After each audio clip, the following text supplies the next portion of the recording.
ठीक है। Hello students, तो रिकैप कर लेते हैं लास्ट वाले लेक्चर का। तो लास्ट वाले लेक्चर में हमने सबसे इंपॉर्टेंट बात क्या पढ़ी थी कि सब नेगेटिव है, मतलब एवरी टाइम इलेक्ट्रॉन ही मूव कर रहा है। तो यू कैन से electron is moving, rest is static. इसीलिए फिजिक्स के पहले चैप्टर का नाम क्या पढ़ा हुआ है? इलेक्ट्रोस्टैटिक। इलेक्ट्रॉन मूव कर रहा है और जब इलेक्ट्रॉन रेस्ट पे होता है तो हम उसको ऑब्जर्व करते हैं।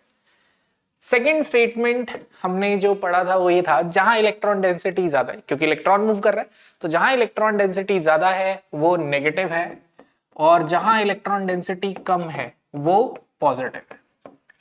Higher electron density is negative, उसको नेगेटिव से नाम दिया जाता है जहां इलेक्ट्रॉन डेंसिटी हाई होती है, और जहां इलेक्ट्रॉन डेंसिटी लो होती है उसको नाम दिया जाता है पॉजिटिव। तो पॉजिटिव मतलब ऐसा नहीं है कि कोई पॉजिटिव प्रोटॉन है यहाँ पॉजिटिव का मतलब है जहां इलेक्ट्रॉन डेंसिटी कम है। नेगेटिव का मतलब इलेक्ट्रॉन ही है जहां इलेक्ट्रॉन डेंसिटी ज्यादा है। जैसे एक एग्जांपल ले लिया जाए, HCl, हाइड्रोजन और क्लोरीन। अब क्लोरीन क्या है? इलेक्ट्रोनेगेटिव है, तो इलेक्ट्रॉन को अपनी तरफ खींच रहा है जिसकी वजह से क्लोरीन पे आ गया नेगेटिव, और क्योंकि हाइड्रोजन से इलेक्ट्रॉन क्लोरीन की तरफ गया तो हाइड्रोजन पे इलेक्ट्रॉन डेंसिटी कम हो गई, तो जिस पे इलेक्ट्रॉन डेंसिटी कम हो गई उस पे क्या आ गया? पॉजिटिव। तो HCl ज्यादा नेगेटिव, क्लोरीन ज्यादा इलेक्ट्रोनेगेटिव है। हाइड्रोजन पे इलेक्ट्रॉन की कमी तो इधर क्या आ गया? पॉजिटिव। तो HCl। तो आई गेस पूरी ऑर्गेनिक में प्लस माइनस समझ आया। फिर all reactions are acid base, सारी रिएक्शंस एसिड बेस होती हैं, या you can say all reactions are between electrophile and nucleophile. सारी रिएक्शन इलेक्ट्रोफाइल और न्यूक्लियोफाइल के बीच में होती है। तो all reactions are between electrophile and nucleophile. अब जैसे ही हमने बोला इलेक्ट्रोफाइल और फिर हमने बोला न्यूक्लियोफाइल, तो हमको एक बात क्लियर हो गई, N से नेगेटिव, N से न्यूक्लियोफाइल एंड इलेक्ट्रोफाइल। अब N से नेगेटिव, N से न्यूक्लियोफाइल है, यानी कि न्यूक्लियोफाइल नेगेटिव, मतलब बहुत क्लियर हो गया electron density high. Electrophile positive, बहुत क्लियर हो गया इलेक्ट्रॉन डेंसिटी लो। अब यानी कि हमेशा नेगेटिव से पॉजिटिव पे अटैक हो गया, पॉजिटिव से नेगेटिव। अकॉर्डिंग टू फिजिक्स भी समझ सकते हैं, opposite charge attract each other. Also ये भी कहा जा सकता है यहाँ पे कि रिएक्शन में सबस्ट्रेट इलेक्ट्रोफाइल होगा तो रिएजेंट न्यूक्लियोफाइल होगा, या रिएजेंट सब इलेक्ट्रोफाइल होगा तो सबस्ट्रेट न्यूक्लियोफाइल होगा, मतलब vice versa is true. Also एक और चीज, कई बार लगता है कि सबस्ट्रेट को रिएजेंट कह सकते हैं क्या? वैसे तो प्रिसाइजली सबस्ट्रेट वही होता है जिसमें कार्बन होता है, एंड रिएजेंट कुछ भी हो सकता है जिसमें कार्बन ना हो और जिसमें कार्बन हो। लेकिन अगर रिएजेंट में कार्बन है, अब आप किसी को भी सबस्ट्रेट बोल सकते हो और किसी को भी रिएजेंट। मतलब अगर दो स्पीशी रिएक्ट कर रही हैं, तो ध्यान से देखिए, अगर दो स्पीशी रिएक्ट कर रही हैं और उसमें से अगर कोई एक ऐसी स्पीशी है जिसमें इलेक्ट्रॉन कार्बन नहीं है, ऐसी कोई स्पीशी है जिसमें कार्बन नहीं है, तो उसको क्या कहा जाएगा? रिएजेंट। क्या कहा जाएगा? रिएजेंट। और कोई ऐसी स्पीशी जिसमें कार्बन है तो उसे क्या कहा जाएगा? सबस्ट्रेट। तो अब कौन किस पे अटैक कर रहा है ये केमिस्ट्री में बताना बहुत मुश्किल है, मतलब प्लस माइनस को अट्रैक्ट कर रहा है या माइनस प्लस को। तो ऐसा लगता है सबस्ट्रेट और रिएजेंट किसी को भी कह सकते हैं, लेकिन जिसमें कार्बन है उसे सबस्ट्रेट कहा जाएगा, और अगर जिसमें कार्बन नहीं है उसे रिएजेंट कहेगा। लेकिन अगर दोनों में कार्बन है then you are also true, कि किसी को भी सबस्ट्रेट बोल सकते हैं और किसी को भी रिएजेंट कह सकते हैं।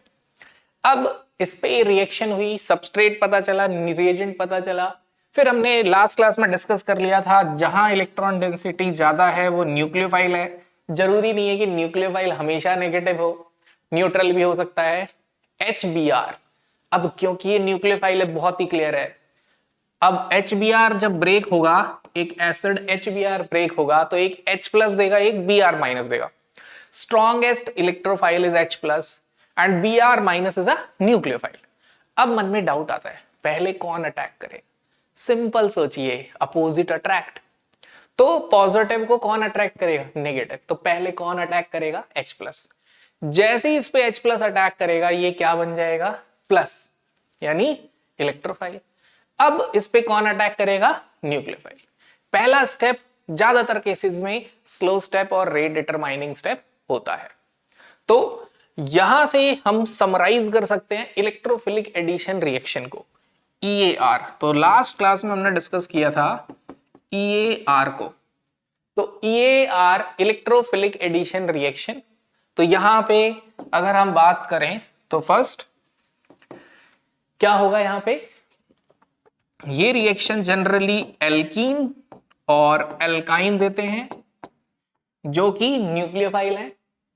उसके बाद जो रिएजेंट यूज होते हैं जनरली HBr यूज होता है, HX कह सकते हैं, HF यूज होता है, HCl यूज होता है, HI यूज होता है, and product is according to Markovnikov's rule of addition. Also reagent use होता है bromine in presence of CCl4। अगर कोई न्यूट्रल रिएजेंट, यानी कि न्यूट्रल मतलब इलेक्ट्रोनेगेटिविटी डिफरेंस जीरो, मतलब मुझे प्रिसाइजली नॉन पोलर कहना चाहिए। अगर कोई नॉन पोलर रिएजेंट होगा तो इन दैट केस बनता है नॉन क्लासिकल कार्बोकेटाइन। और अगर कोई एसिड होगा जहां इलेक्ट्रोनेगेटिविटी डिफरेंस बहुत हाई होगा, इन दैट केस क्या बनता है? Classical carbocation. क्लासिकल कार्बोकेटाइन क्या होता है? कार्बन पे +1 चार्ज। नॉन क्लासिकल कार्बोकेटाइन क्या होता है? कार्बन पे partial positive charge. Carbocation rearrangement show करता है, non classical carbocation rearrangement show नहीं करता। ये हमने लास्ट क्लास में पढ़ा था। ऑब्वियसली एक रिकैप जरूरी है कि सो दैट आप इधर कनेक्ट कर सकें। और देखिए फंडामेंटल्स को ही हम कनेक्ट करते चलेंगे। तो इलेक्ट्रोफिलिक एडिशन रिएक्शन के बाद हम मूव करते हैं आज के टॉपिक पे।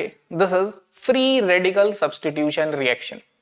मैं इसे जस्ट इलेक्ट्रोफाइल के बाद इसलिए डिस्कस कर रहा हूं क्योंकि जनरली जब इलेक्ट्रोफाइल पढ़ लेते हैं, कार्बोकेटाइन पढ़ लेते हैं, एक जो बच्चा बहुत गलती करता है, बड़े ध्यान से सुनना, एक पॉइंट ऑफ मिस्टेक जो मैंने ऑब्जर्व किया है, ठीक है, एरर, वो ये है कि स्टेबिलिटी ऑफ कार्बोकेटाइन का ऑर्डर और स्टेबिलिटी ऑफ फ्री रेडिकल का ऑर्डर, कार्बोकेटाइन का ऑर्डर और स्टेबिलिटी ऑफ फ्री रेडिकल का ऑर्डर।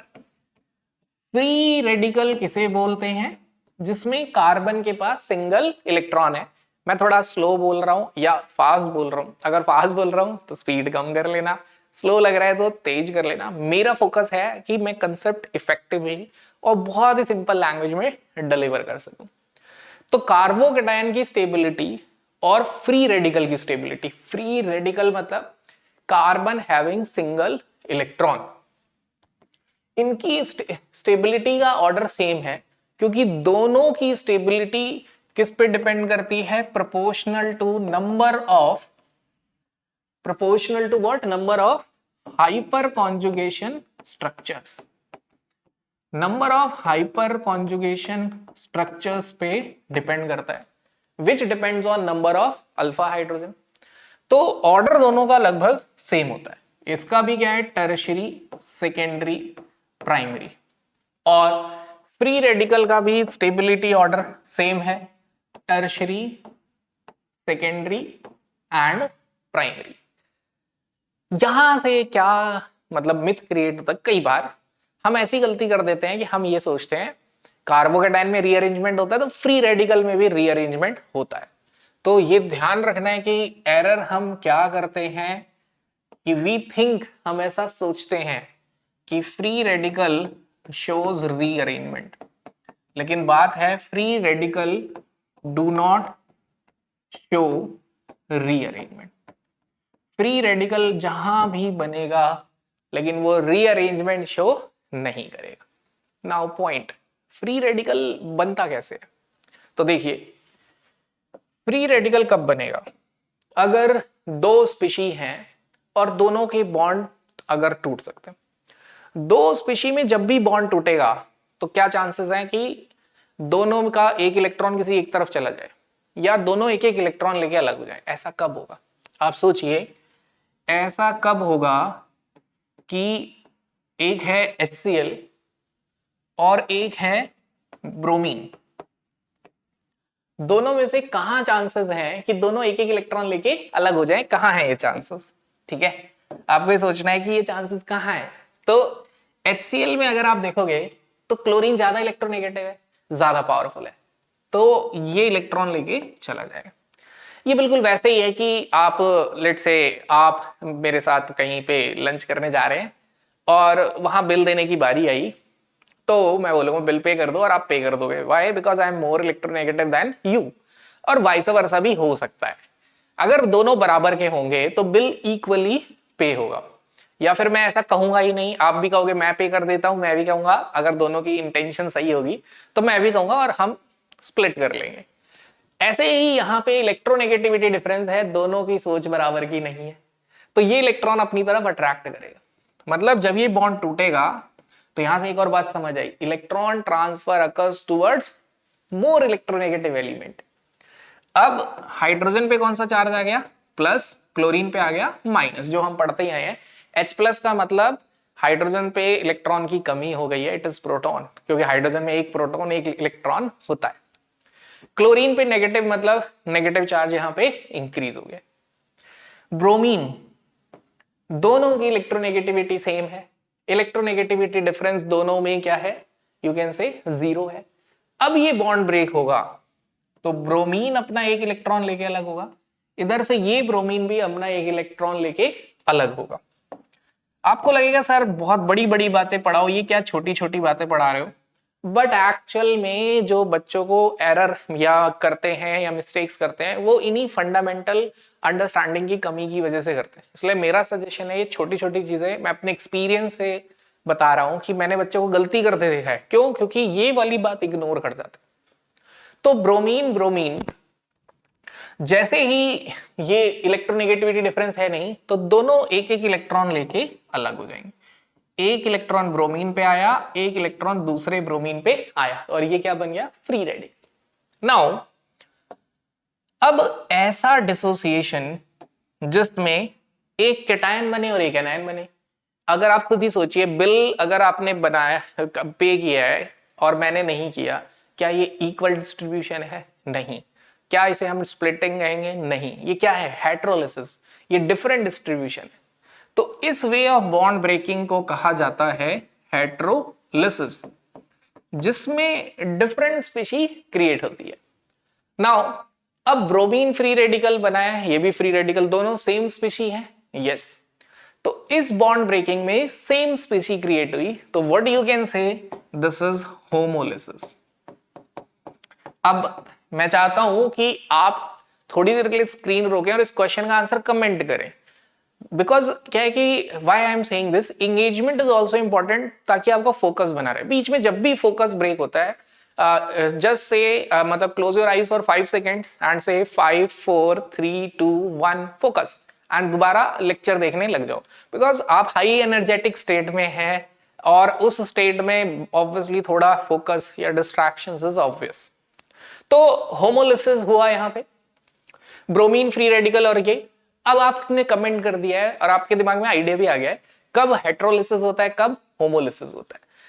हेटेरोलिसिस होता है जब इलेक्ट्रोनेगेटिविटी डिफरेंस होता है, होमोलिसिस होता है जब इलेक्ट्रोनेगेटिविटी डिफरेंस नहीं होता है। अब मैं आपसे एक क्वेश्चन पूछता हूं, कार्बन और हाइड्रोजन, फटाफट कमेंट कर दीजिए कि हेटेरोलिसिस होगा या होमोलिसिस होगा। ये मैं कमेंट करना है क्या, मेरे लिए भी फीडबैक है, क्या मैं इतना क्लियरली एक्सप्लेन कर पा रहा हूं कि आपके दिमाग में तुरंत आंसर आ रहा है बोलते ही? अगर नहीं आ रहा है तो ये कहीं ना कहीं थोड़ा सा मेरा फॉल्ट है, और मैं अपने वीडियो को और इफेक्टिव और डिटेल बनाऊंगा नेक्स्ट टाइम, कि आपके माइंड में एक पिक्चर कर चलती जाए कि हाँ अब ये होगा।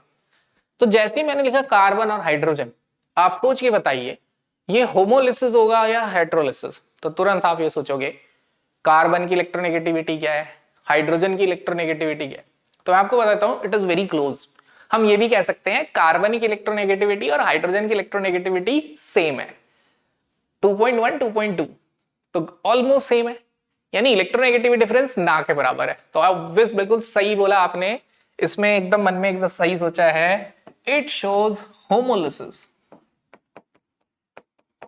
क्या शो करेगा? ये होमोलिसिस शो करेगा। मतलब कार्बन और हाइड्रोजन अपने एक एक इलेक्ट्रॉन लेके अलग होंगे, they form free radical, means alkane. यहां से हमने कंक्लूड किया, बहुत इंपॉर्टेंट पॉइंट है, अगर ये कंसेप्ट सीख गए तो आगे भी कहीं प्रॉब्लम नहीं होगी। Alkanes always show free radical, मतलब ये फ्री रेडिकल बनाते हैं। एल्कीन में भी बन जाता है, थोड़ा सा अलग रीजन है, बट वहां भी क्रिएट हो जाता है। बट वहां भी एक चीज कॉमन है, कार्बन और हाइड्रोजन बॉन्ड टूटता है जिनकी इलेक्ट्रोनेगेटिविटी सेम होती है। अब आपसे कोई पूछे, दिमाग में ये चीज ऑब्जर्व कर लो, कोई आपसे पूछे फ्री रेडिकल सब्सटीट्यूशन या मैकेनिज्म कब होता है, तो आप बोलोगे जनरली ये वहां होगा जहां इलेक्ट्रोनेगेटिविटी डिफरेंस क्या होगा, 0। Alkanes shows free radical substitution reaction. अब ये फ्री रेडिकल सब्सटीट्यूशन रिएक्शन मेरे लिए बार बार लिखना थोड़ा मुश्किल है, तो मैं इसको शॉर्ट में लिख दूंगा FSR। F से हो गया फ्री रेडिकल, S से हो गया सब्सटीट्यूशन, R से हो गया रिएक्शन, FSR। यहां से हमने एक बहुत इंपॉर्टेंट बात कंक्लूड की है। आप बोलोगे मैकेनिज्म नहीं हुआ अभी तक, इतनी बात ये तो 1 मिनट में रट सकता हूं, नहीं, ये आइडिया और कंसेप्ट धीरे धीरे जाके ना, आपको जो आगे जाके डाउट आता है ना, सर हमें ये नहीं पता चलता ये रिएजेंट क्या करेगा, इसका मैकेनिज्म कैसे होगा, ये छोटी छोटी बात ही वहां मिसिंग होती है, तो इन्हें दिमाग में बार बार रिवाइज करते जाइए। तो alkane shows free radical substitution reaction. Now let's observe few reactions, कुछ रिएक्शन ऑब्जर्व करते हैं। सबसे ज्यादा कॉमनली आस्क्ड रिएक्शन यही है, CH3CH3 मीन्स इथेन। इथेन पे हमने ऐड किया है chlorine in presence of sunlight, और इसने क्या बनाया है, CH3CH2Cl प्लस HCl। एक ही पॉसिबिलिटी है। इसी रिएक्शन में एक और पॉसिबिलिटी भी बनती है, ठीक है, इसी में ही एक और पॉसिबिलिटी भी बनती है, CH3CH, अब 2 क्लोरीन ऐड हो गए प्लस HCl, ऐसे ही ट्राई, मतलब poly substituted product. Means possibility क्या है कि पॉली सब्स्टिट्यूशन हो, पॉली सब्स्टिट्यूटेड प्रोडक्ट, और एक पॉसिबिलिटी क्या है कि जस्ट एक हाइड्रोजन रिप्लेस हो। एक हाइड्रोजन रिप्लेस है मोनो, 2 रिप्लेस है डाई, 3 रिप्लेस है ट्राई, 4 रिप्लेस है टेट्रा, बहुत सारे रिप्लेस हैं मैनी। मैनी को केमिस्ट्री में बोलते हैं पॉली, यानी एक हाइड्रोजन सब्स्टिट्यूट हुआ मोनो सब्स्टिट्यूटेड, 2 हाइड्रोजन सब्स्टिट्यूट हुए डाई सब्स्टिट्यूटेड, 3 हाइड्रोजन सब्स्टिट्यूट हुए ट्राई सब्स्टिट्यूटेड, 4 सब्स्टिट्यूट हुए tetra, many hydrogen are substituted, तो उसे बोलेंगे पॉली सब्स्टिट्यूटेड प्रोडक्ट। तो मोर देन 1 और 2 अगर हाइड्रोजन सब्स्टिट्यूट होता है, ऐसे प्रोडक्ट को पॉली सब्स्टिट्यूटेड प्रोडक्ट कहा जाता है। अब यहां पे अगर हम बात करें क्या डिफरेंस है, ऐसा क्यों हो रहा है कि एक बार मोनो सब्स्टिट्यूटेड प्रोडक्ट मिल रहा है और एक बार पॉली सब्स्टिट्यूटेड प्रोडक्ट मिल रहा है, व्हाई, ऐसा क्यों हो रहा है? It depends on the presence of reagent और अमाउंट ऑफ सबस्ट्रेट, कि सबस्ट्रेट का अमाउंट कितना और रिएजेंट, और ये आप अपने कॉमन सेंस से सोच सकते हो। तो मैं कहूंगा पहले सोचो फिर मेरी बात को आगे सुनना। पहले मैंने बोला कि मेरे पास एक्सेस में है, आप बताओ ये क्या है, सबस्ट्रेट या रिएजेंट या इसे कुछ भी कह सकते हैं, तो बिल्कुल सही सोचा, इट इज सबस्ट्रेट, क्योंकि सबस्ट्रेट वो होता है जिसमें कार्बन होता है, रिएजेंट वो होता है जिसमें कार्बन हो भी सकता है नहीं भी हो सकता है। तो इसमें रिएजेंट नहीं, इसमें कार्बन नहीं है, तो ये हर हाल में रिएजेंट है। एक्सेस में जब ये होगा तो ये इससे रिएक्ट करेगा और ये खत्म होगा। क्या होगा, ये खत्म होगा। जब ये खत्म होगा तो इसकी सबसे एक एक क्लोरीन से रिएक्शन होगी, तो चांसेस है कि मोनो सब्स्टिट्यूटेड बने। अब अगर क्लोरीन एक्सेस में है तो ये खत्म हो गया, ये बना, फिर अभी ये बचा हुआ है तो ये इससे रिएक्ट करेगा, मान लो ये और बचा हुआ है फिर रिएक्ट करेगा। अगर ये एक्सेस में है तो जब तक हाइड्रोजन बचा हुआ है ये रिएक्ट करता रहेगा करता रहेगा करता रहेगा। तो यहां से अपने समझ आया, सबस्ट्रेट अगर एक्सेस में है तो mono substituted product is major, reagent excess में है तो poly substituted product is major. अब इसका मैकेनिज्म समझो, बहुत जरूरी है। वैसे तो conceptual question poly free radical mechanism बहुत कम आता है, बट स्टिल मैं बोलूंगा मैकेनिज्म की अंडरस्टैंडिंग बहुत इंपॉर्टेंट है यहाँ पे। सो अब इस मैकेनिज्म को मैं बोलूंगा कि एज अ स्टोरी समझ लो। सभी ने पढ़ा हुआ है, अगर आपने पढ़ा हुआ है और लगता है कि ये आता है तो you can skip that part, मैं आपको अभी बता देता हूँ। इसके बाद मैं एलाइलिक सब्स्टिट्यूशन पढ़ाऊंगा जो फ्री रेडिकल मैकेनिज्म फॉलो करता है, तो आप डायरेक्टली वहां भी जंप कर सकते हैं। तो अभी मैं डिस्कस कर रहा हूं CH4 पे क्लोरीन ऐड किया, it form CH3Cl plus HCl, और ये ऐड किया इन प्रेजेंस ऑफ हमने sunlight. Now this is the reaction, ये हमारी रिएक्शन है। और बच्चे अब डिस्कस करते हैं इसका मैकेनिज्म। अब आप खुद से ही थोड़ा थोड़ा सोचना चालू करिए कि क्या क्या पॉसिबिलिटीज हो रहे हैं। जैसे क्लोरीन, क्या इसके बीच में इलेक्ट्रोनेगेटिविटी डिफरेंस है? Electronegativity difference 0। तो सनलाइट की प्रेजेंस में क्या ज्यादा फेवर्ड है, होमोलिसिस फेवर्ड है या हेटेरोलिसिस फेवर्ड है? तो हमने देखा कि ज्यादा फेवर्ड है, क्योंकि दोनों की पावर बराबर है तो दोनों एक एक इलेक्ट्रॉन लेके अलग हो जाएंगे। ज्यादा फेवर्ड है होमोलिसिस, क्लोरीन फ्री रेडिकल बन गया। फिर आपका कॉमन सेंस यानी आपका थिंकिंग टैंक, ब्रेन आपका चालू रहना चाहिए। अब आप सोचो, ये जो क्लोरीन फ्री रेडिकल बना है, इसके कोलिजन के चांसेस, रिएक्शन किसकी वजह से होती है? कोलिजन की वजह से। तो इसके कोलिजन के चांसेस ज्यादा किसके साथ हैं? क्लोरीन के साथ या CH4 के साथ? आप बोलोगे सर हमें ऐसा कोई आइडिया नहीं है, क्या ज्यादा है हमें पता नहीं है। तो मैं बोलूंगा मान लेते हैं कि रिएजेंट है और सबस्ट्रेट है, तो रिएक्टेंट है ओवरऑल, तो रिएक्टेंट ओवरऑल ज्यादा ही होता है, तो ये दोनों ज्यादा ही है। तो सर फिर तो दोनों से टकराने की पॉसिबिलिटी बराबर है। बिल्कुल सही कहा। ये जो फ्री रेडिकल है क्लोरीन से भी टकरा सकता है और CH4 से भी टकरा सकता है। साइड में ये कुछ रिएक्शन लिख लेते हैं और जो पॉसिबिलिटीज हैं। तो पहले हमने सोचा कि ये क्लोरीन से भी टकरा सकता है, तो ठीक है, क्लोरीन से जब ये फ्री रेडिकल टकराएगा तो क्या बनाएगा? ये क्लोरीन क्लोरीन बॉन्ड बन जाएगा और इधर क्या हो गया? Free radical. मतलब क्या हुआ देखिए, ये इलेक्ट्रॉन इधर आया, ये इधर आया और ये बॉन्ड बन गया। ये क्लोरीन यहां अकेला है। रिएक्टेंट और प्रोडक्ट में कोई फर्क है? नहीं, जो रिएक्टेंट है वही प्रोडक्ट है, जो प्रोडक्ट है वही रिएक्टेंट है। तो इसलिए इस रिएक्शन का बहुत सिग्निफिकेंस नहीं है, इसलिए इसे किसी भी बुक में हम डिस्कस करते भी नहीं है। ये आपके अंडरस्टैंडिंग के लिए डिस्कस किया। अगला पार्ट क्या है बताइए, क्लोरीन सबसे ज्यादा किससे रिएक्ट करेगा? ज्यादा टकराने के, कोलिजन के चांसेस किससे हैं? CH4। किससे हैं? CH4। CH4। अब जब ये CH4 से टकराएगा Cl, अब ये किससे टकराएगा? कोई भी रिएक्शन जाती है ज्यादा स्टेबिलिटी की तरफ, यानी ज्यादा स्ट्रॉन्ग बॉन्ड की तरफ। क्यों? Lower energy higher stability. Strong bond मतलब बॉन्ड फॉर्मेशन में ज्यादा एनर्जी रिलीज, जितना स्ट्रॉन्ग बॉन्ड होगा एनर्जी उतनी ज्यादा रिलीज होगी। तो यहां क्या हुआ, क्लोरीन के पास चांस है कि कार्बन से बॉन्ड बना सकता है, हाइड्रोजन से भी, लेकिन वो हाइड्रोजन से बॉन्ड बनाएगा क्योंकि हाइड्रोजन का साइज छोटा है और HCl बॉन्ड स्ट्रॉन्ग बनेगा। HCl बॉन्ड क्या बनेगा? स्ट्रॉन्ग। और फिर यहां बना CH3 फ्री रेडिकल। अगर CCl बॉन्ड को कंपेयर करोगे और HCl बॉन्ड को कंपेयर करोगे तो आपको पता चलेगा HCl bond is very strong. जो HCl बॉन्ड है वो स्ट्रॉन्ग है, जिसमें ज्यादा एनर्जी रिलीज होगी। सो यहां से समझ आया, क्लोरीन मीथेन से रिएक्ट करेगा तो क्या बनाएगा? HCl और CH3 फ्री रेडिकल। इसको आप ऐसे भी याद रख सकते हो, free radical always attached with smaller group, क्योंकि आगे और भी फ्री रेडिकल मैकेनिज्म होंगे। यहां मैं बहुत डिटेल में इसलिए समझा रहा हूं ताकि मैं चाहता हूं आगे वाला मैकेनिज्म आप खुद से प्रेडिक्ट करो।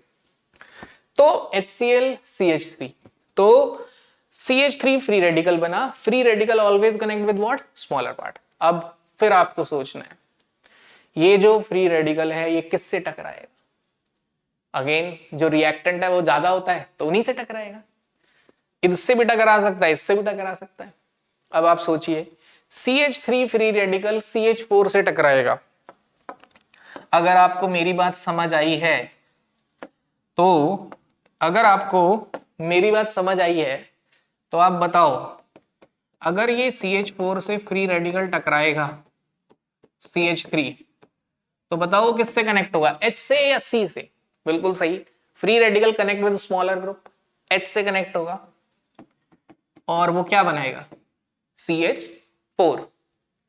और बचा क्या, CH, बिल्कुल सही, बचा गया CH3 फ्री रेडिकल। तो जो रिएक्टेंट है वही प्रोडक्ट है, जो प्रोडक्ट है वही रिएक्टेंट है, कोई फर्क ही नहीं है। तो ये रिएक्शन भी होती है बट हम इसका डिस्कशन नहीं करते। सो अब दूसरी है पॉसिबिलिटी, ये CH3 फ्री रेडिकल क्लोरीन से टकरा, किससे टकरा जाए, क्लोरीन से। अब क्लोरीन में तो CH3 फ्री रेडिकल के पास चॉइस ही नहीं है, राइट? क्लोरीन में तो CH3 फ्री रेडिकल का चॉइस ही नहीं है, वो किसी से भी टकरा जाए, दोनों ही क्लोरीन है। तो यू कैन से ये इलेक्ट्रॉन इधर आया, ये इधर आया, क्या मिला, you will get CH3Cl plus chlorine free radical, methyl chloride बन गया है, क्लोरीन फ्री रेडिकल बन गया है। फिर सोचने का तरीका वही है, मैं इसलिए कहानी सुना रहा हूं ताकि आपका एक थिंकिंग पैटर्न डेवलप हो। सोचने का तरीका वही है कि क्लोरीन फ्री रेडिकल अब किससे टकराएगा, अगेन रिएक्टेंट से। रिएक्टेंट हमारे पास दो हैं, रिएक्टेंट हमारे पास दो हैं, इधर CH4 इधर क्लोरीन। अब क्लोरीन फ्री रेडिकल अगर क्लोरीन से टकराएगा, रिएक्शन इज सेम। CH4 से टकराएगा तो ये वाली रिएक्शन होगी। तो ये चलता जाएगा चलता जाएगा चलता जाएगा। इस कहानी की शुरुआत कहां से हुई, इस कहानी से, जहां ये फ्री रेडिकल बना। That's why this step is called as initiation step and this step is called as propagation step। एक इनिशिएशन स्टेप और दो प्रोपेगेशन स्टेप। अब ये रिएक्शन कहां खत्म होगी, जहां सारे फ्री रेडिकल आपस में कंबाइन हो जाएंगे। तो all possible free radical reaction के एंड में अपने आप होने लगेगा, या हम कुछ ऐसे रिएजेंट्स ऐड कर देंगे कि, या जिसे पॉइजन कह सकते हैं, जो रिएक्शन को रोकेंगे, कि वो आपस में कनेक्ट होने लगेंगे। तो what you can say, now reaction start ending, तो we call it as termination step. क्या बोलेंगे हम उसको, टर्मिनेशन स्टेप बोलेंगे। अब टर्मिनेशन में क्या होगा, सारे फ्री रेडिकल खुद से जुड़ेंगे। जैसे क्या पॉसिबिलिटी है, chlorine free radical can connected with chlorine, तो क्या बना, Cl2। फिर उसके बाद क्या पॉसिबिलिटी है, CH3 free radical can combine with Cl free radical, क्या मिला, CH3Cl।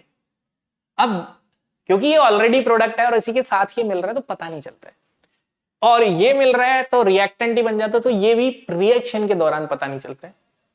And CH3 will connect with CH3, it is also present in less amount and it is also present in less amount, दोनों both free radicals are present in very less amount, दोनों बहुत ही कम quantity या कम मात्रा में present हैं, तो इनके connection से जो प्रोडक्ट बनेगा वो भी कम बनेगा। तो अ वेरी माइनर या रेयर प्रोडक्ट, रेयर का मतलब कभी कभार होता है, minor is the better choice, तो कुछ अमाउंट में माइनर में ये भी बनता है, ठीक है।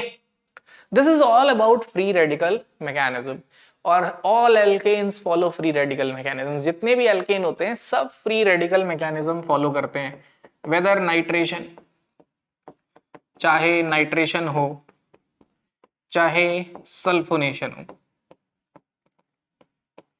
ठीक है, या फिर क्रैकिंग हो, क्रैकिंग और पायरोलिसिस।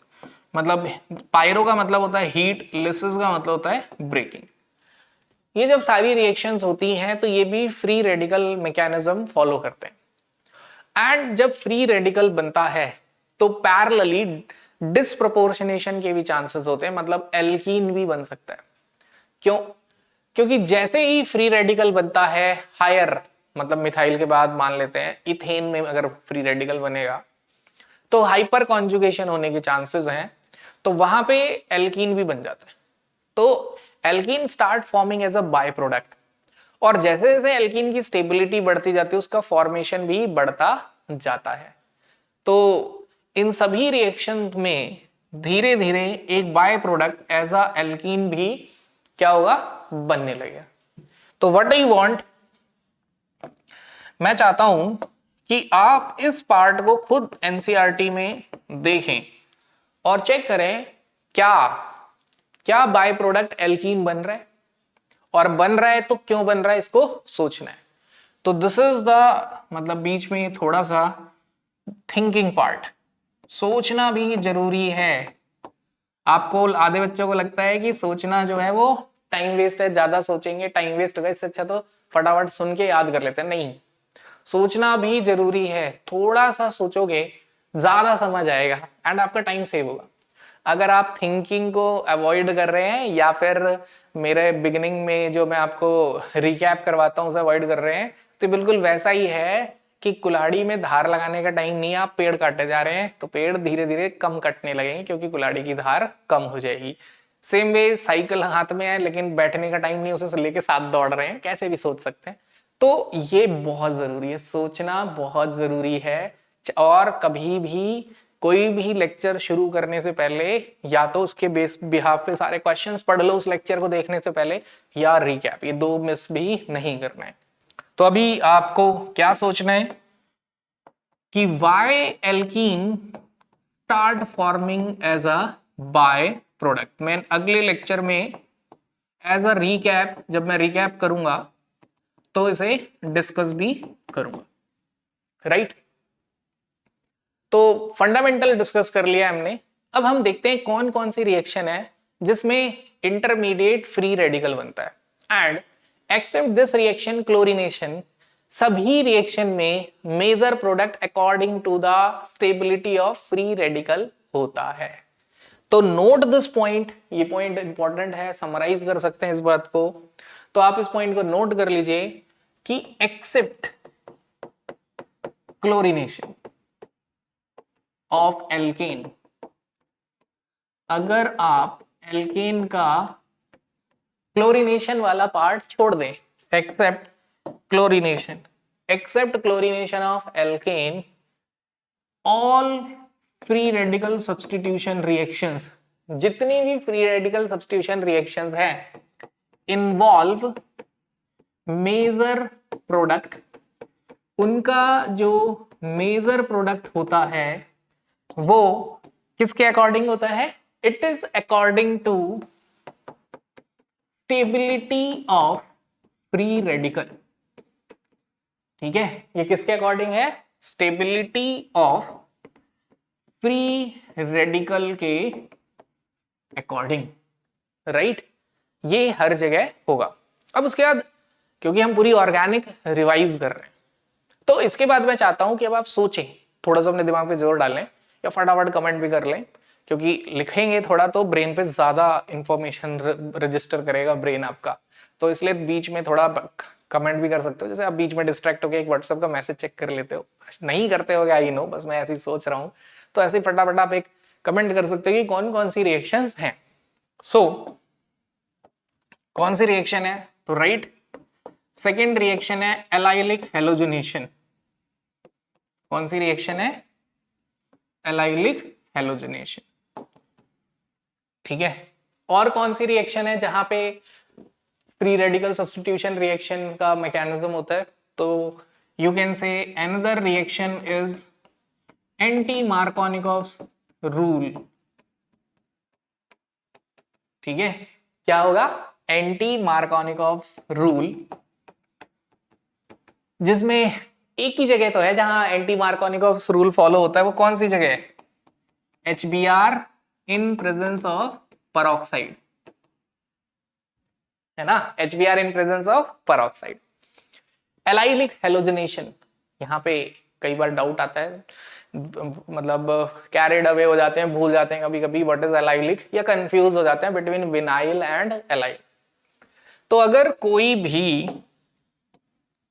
डबल बॉन्डेड कार्बन है और डबल बॉन्डेड कार्बन के एडजेसेंट में कार्बन है, डबल बॉन्डेड कार्बन के एडजेसेंट में 2 कार्बन भी हो सकते हैं, एक भी हो सकता है, because this carbon connect with hydrogen also.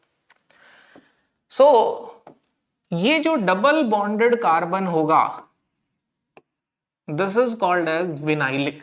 क्या कहा जाएगा इसको? विनाइलिक कहा जाएगा। और ये जो डबल बॉन्ड कार्बन के बाद वाला कार्बन होगा, इसको क्या कहा जाएगा? It is called as allylic. क्या कहा जाएगा इसको? एलाइलिक। तो एलाइलिक हेलोजनेशन यानी कि एलाइल पोजीशन पे हेलोजन का लगना। अब यहाँ पे रिएजेंट याद रखो, कौन कौन से रिएजेंट होते हैं एलाइलिक हेलोजनेशन के लिए। तो एलाइलिक हेलोजनेशन के लिए एक रिएजेंट है chlorine in presence of sunlight. दूसरा रिएजेंट है सल्फ्यूराइल क्लोराइड। क्या नाम है? Sulfuryl chloride. तीसरा रिएजेंट है, you can say third reagent is NBS। अब इट अकर्स या this difference occurs book to book. अगर आप पीटर साइक्स पढ़ेंगे तो वहां पे लिखा हुआ है कि NBS के साथ थोड़ा सा हम सनलाइट और क्लोरीन भी ऐड कर देते हैं, मतलब फ्री रेडिकल इनिशिएशन के लिए। और ज्यादातर डायरेक्टली NBS और हीट लिखा होता है कि N ब्रोमोसक्सिनामाइड को हीट, तो वो भी सही है और ज्यादातर ये चल रहा है तो ये भी सही है। तो N ब्रोमोसक्सिनामाइड की अगर हम बात करें, ठीक है, व्हाट वी कैन से, तो ट्रेसेस में थोड़ा सा HBr, सॉरी मैंने HCl बोल दिया था, ट्रेसेस में HBr भी ऐड करते हैं जो रिएक्शन को स्टार्ट कर देता है सनलाइट की प्रेजेंस में। Now what is N bromosuccinimide? N bromosuccinimide क्या होता है? This is N bromosuccinimide. इसकी प्रेजेंस में भी एलाइलिक हेलोजनेशन होता है। और इन तीनों में इंपॉर्टेंट पॉइंट क्या है? What is your important point? तो you can say important point है product is according to stability of free radical. जो मेजर प्रोडक्ट है वो किसके अकॉर्डिंग है? Stability of free radical. Right now अब बड़ा सिंपल है, मैं रिएक्शन लिख रहा हूं और मैकेनिज्म आप धीरे धीरे खुद से समझते जाइए। जैसे मैंने लिखा CH3CH double bond CH2 chlorine in presence of sunlight, chlorine in presence of sunlight. अब आप बताइए क्लोरीन सनलाइट की प्रेजेंस में, तो पहला स्टेप तो वही है जो वहां पे हुआ था हेलोजनेशन में, क्लोरीन सनलाइट की प्रेजेंस में ब्रेक हो जाएगा। मैं लिख नहीं रहा हूं, Cl फ्री रेडिकल बन जाएगा। रीजन, दो क्लोरीन के बीच में इलेक्ट्रोनेगेटिविटी डिफरेंस 0 है, तो दोनों एक एक इलेक्ट्रॉन लेके अलग हो जाएंगे। अब क्लोरीन फ्री रेडिकल कहां कनेक्ट करेगा? तो this free radical is more stable. एक और चीज, जो क्लोरीन फ्री रेडिकल है वो किससे कनेक्ट करेगा? जो स्मॉलर ग्रुप है, यानी हाइड्रोजन और कार्बन में से किससे सिलेक्ट करेगा? हाइड्रोजन को, जो छोटा है। तो छोटे वाले हाइड्रोजन से जाके कनेक्ट कर जाएगा। क्लोरीन फ्री रेडिकल्स 2 बनेंगे। कितने बनेंगे? 2।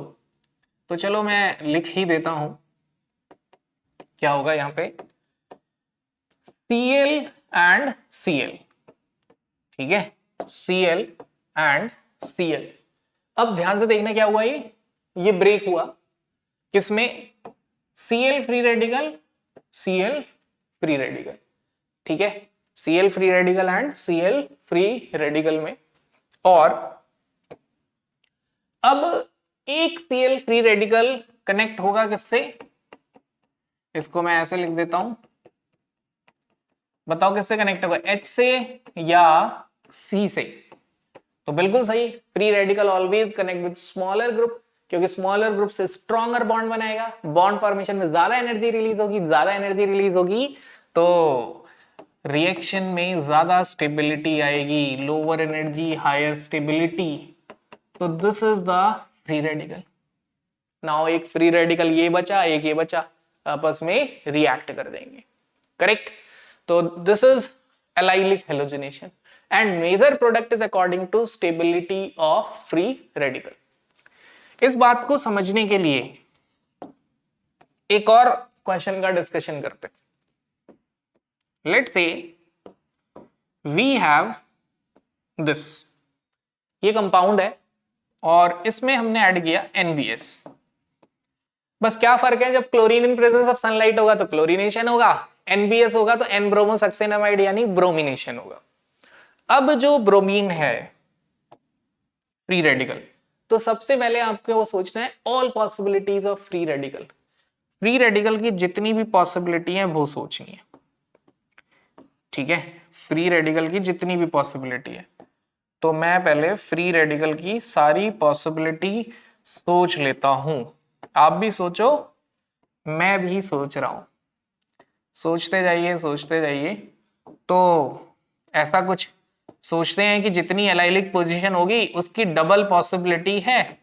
Reason why double possibility, because जो एलाइलिक फ्री रेडिकल होते हैं दे कैन शो रेजोनेंस। क्या शो कर सकते हैं? रेजोनेंस। जैसे देखो, ये है allylic free radical, what we call it as, we call it as allylic free radical,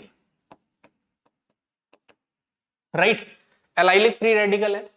अब ये एक इलेक्ट्रॉन इधर आएगा, ये एक इधर आएगा, क्या मिला? CH2CH double bond CH2, right. तो यहां से हमें ये समझ आया कि रेजोनेंस की पॉसिबिलिटी है। सेम वे आपको यहां भी रेजोनेंस की पॉसिबिलिटी सोचनी है। जैसे this is allylic position, this is allylic position, this is allylic position, तो हम आपसे बोलेंगे आप सभी का रेजोनेंस स्ट्रक्चर ट्राई करिए। मतलब मैं एक एक फ्री रेडिकल बना दे रहा हूं और आप उसका रेजोनेंस स्ट्रक्चर, जैसे एक फ्री रेडिकल ये बना दिया, दूसरा मैंने यहां पे बना दिया और तीसरा मैंने यहां बना दिया। अब आपको क्या सोचना है, ये रेजोनेंस होगा तो क्या बनेगा, ये रेजोनेंस होगा तो क्या बनेगा, ये रेजोनेंस होगा तो क्या बनेगा। Think over it. ऑब्वियस है कि रेजोनेंस होगा तो ये डबल बॉन्ड यहां पे हट जाएगा, यहां भी डबल बॉन्ड हट जाएगा और यहां भी डबल बॉन्ड हट जाएगा, ठीक है। थिंक ओवर इट, सोचिए जरा।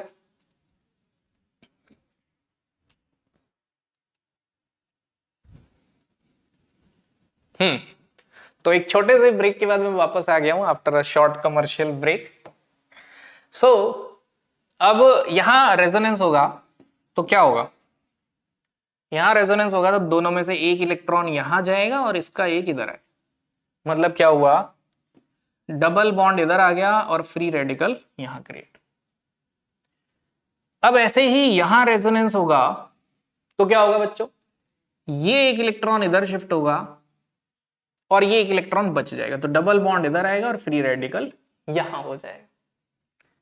सेम वे ये इधर आएगा और ये भी इधर आएगा, तो क्या हुआ, यहां डबल बॉन्ड क्रिएट हो जाएगा और एक फ्री रेडिकल यहां क्रिएट हो जाएगा, राइट। तो अब यहां से समझ आया, समझते हैं। This is primary free radical, this is resonance के बाद जो फ्री रेडिकल बना 2 डिग्री फ्री रेडिकल। यहां जो रेजोनेंस के बाद बना ये कौन सा बना, 2 डिग्री। ये रेजोनेट होके जो बना वो भी क्या बना, 2 डिग्री। अब ये कौन सा फ्री रेडिकल था, 2 डिग्री, और ये रेजोनेंस के बाद क्या बना, 3 डिग्री। इसलिए stability order of free radical भी मैंने याद करवाया था कि टर्शरी, सेकेंडरी, प्राइमरी। सबसे ज्यादा स्टेबल फ्री रेडिकल कौन सा होता है, टर्शरी। तो what is your major product, इसमें क्वेश्चन में अगर बोला जाए कि what is your major product, तो major product is according to stability of free radical. तो क्या हुआ, यहां पे कनेक्ट हो गया bromine, this is your major. Rest products are minor, बाकी क्या है, माइनर प्रोडक्ट्स हैं, वो भी बनेंगे लेकिन माइनर होंगे। तो अब by chance question integer type आ जाए, खैर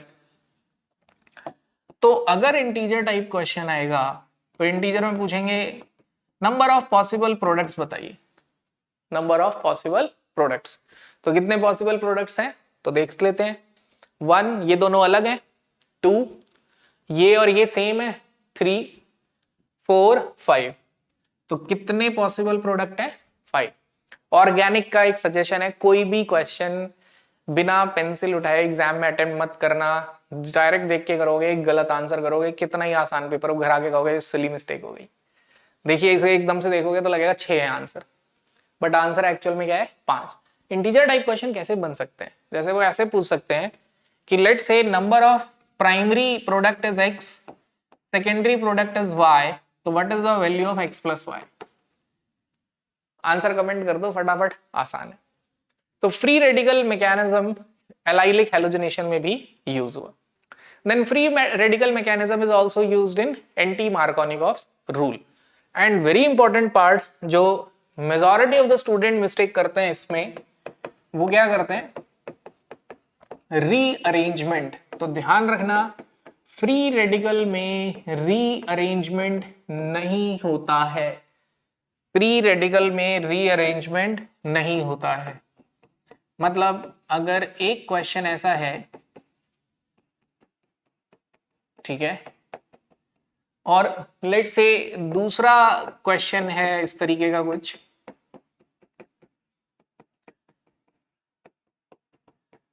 और तीसरा क्वेश्चन है इस तरीके का, और आपसे क्वेश्चन पूछा जाए इनमें से किसमें out of these three anti Markovnikov's rule किसमें लगेगा, और रिएजेंट लिखा है HBr परऑक्साइड, ठीक है, HBr परऑक्साइड, और कई बार मेंशन कर देते हैं HBr in presence of H2O2, और कई बार मेंशन कर देते हैं complete formula HBr benzoyl peroxide, right.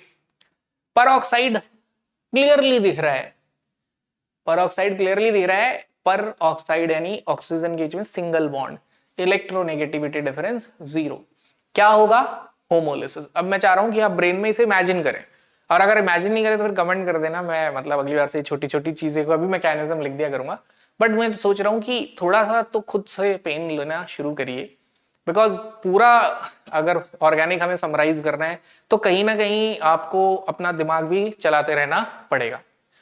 तो अब आप देखिए फ्री रेडिकल बन गया। अब फ्री रेडिकल बनते ही कहां जाएगा ये, तो आप बोलोगे एंटी मार्कोनिकॉव्स रूल के हिसाब से इधर जाना चाहिए, यानी आउट ऑफ x और y x, out of x और y x, out of x और y x always. Markovnikov's rule को याद करने की ट्रिक है rich gets richer in terms of hydrogen. Hydrogen की टर्म में जो डबल बॉन्डेड कार्बन ज्यादा रिच होता है वो और रिच हो जाता है एंटी मार्कोनिकॉव्स रूल में, और एंटी मार्कोनिकॉव्स रूल में क्या होगा, डबल बॉन्डेड कार्बन में जो हाइड्रोजन रिच है और जो हाइड्रोजन पुअर, वो पुअर वाला रिच हो जाएगा, रिच विल रिमेन सेम। मतलब आपका जो प्रोडक्ट आएगा this is like this CH2CH2Br, ठीक है, रेस्ट 2 में भी आप ट्राई करिए। तो this is all for free radical substitution reaction. ये वर्ड मैं जैसे ही बोल रहा हूं कि मैंने खत्म कर दिया है फ्री रेडिकल सब्स्टिट्यूशन, कुछ बच्चों के दिमाग में दो बातें आ सकती हैं कि सर आपने डिस्कस नहीं किया Kolbe's electrolysis and Wurtz reaction, ये भी तो फ्री रेडिकल मैकेनिज्म है। बात बिल्कुल सही है, इसमें इंटरमीडिएट फ्री रेडिकल है, बट ये free radical substitution reaction follow नहीं कर रहे, right. CH3Cl in presence of sodium dry ether double हो जाता है कार्बन, कोल इलेक्ट्रोलिसिस में CO2 रिलीज होने के बाद डबल हो जाता है, तो यहाँ सब्स्टिट्यूशन नहीं हो रहा है, इंटरमीडिएट इज फ्री रेडिकल। तो इसमें याद रखने का बस यही तरीका है कि इधर वुड्स रिएक्शन और कोल्स दोनों का इंटरमीडिएट है, बिल्कुल सही, फ्री रेडिकल, दोनों का इंटरमीडिएट क्या है, फ्री रेडिकल, बट इसमें बनता है सिमेट्रिकल एल्केन। और वाई, मैं इस रिएक्शन को क्यों डिस्कस नहीं कर रहा हूं, सबसे पहले यही रिएक्शन याद होती है बच्चों को, तो मैं श्योर हूं ये आप सभी को आती है। कोल इलेक्ट्रोलिसिस, कोल इलेक्ट्रोलिसिस में नंबर ऑफ कार्बन डबल हो जाते हैं। बस कोल इलेक्ट्रोलिसिस का ड्रॉबैक याद रखिए कि अगर HCOONA है और इसका इलेक्ट्रोलिसिस करेंगे तो कभी भी एल्केन नहीं मिलेगा। इसमें आपको क्या मिलता है, hydrogen plus CO2 plus NaOH। तो मैं चाहता हूं कि इसका मैकेनिज्म आप खुद से ट्राई करें, और मैं आगे कंटिन्यूएशन में इसको कहीं ना कहीं इन्वॉल्व कर ही लूंगा। तो आज इतना ही करते हैं। अब इसी रिएक्शन मैकेनिज्म को, क्योंकि पूरी ऑर्गेनिक खत्म करेंगे हम इस सीरीज में, तो इसी रिएक्शन मैकेनिज्म वाले पार्ट को आगे कंटिन्यू करेंगे। और देखा जाए तो हाइड्रोकार्बन में हमने डिस्कस कर लिया है एल्कीन, एल्केन, एल्काइन, तीनों का डिस्कशन हो चुका है। एल्कीन और एल्काइन EAR से हो जाता है और एल्केन हो जाता है फ्री रेडिकल सब्स्टिट्यूशन रिएक्शन से। सो नेक्स्ट पार्ट में हम डिस्कस करेंगे एल्काइल हैलाइड, एराइल हैलाइड, मतलब न्यूक्लियोफिलिक सब्स्टिट्यूशन रिएक्शन। उससे कवर हो जाएगा alkyl halide, not aryl halide, only alkyl halide, गलती से भावनाओं में बह गया था मैं, और अल्कोहल। तो alcohol and alkyl halide follow SN, तो उसे डिस्कस करेंगे SN1, SN2 एंड SNI। तो इस लेक्चर को यहीं खत्म करते हैं। Thank you.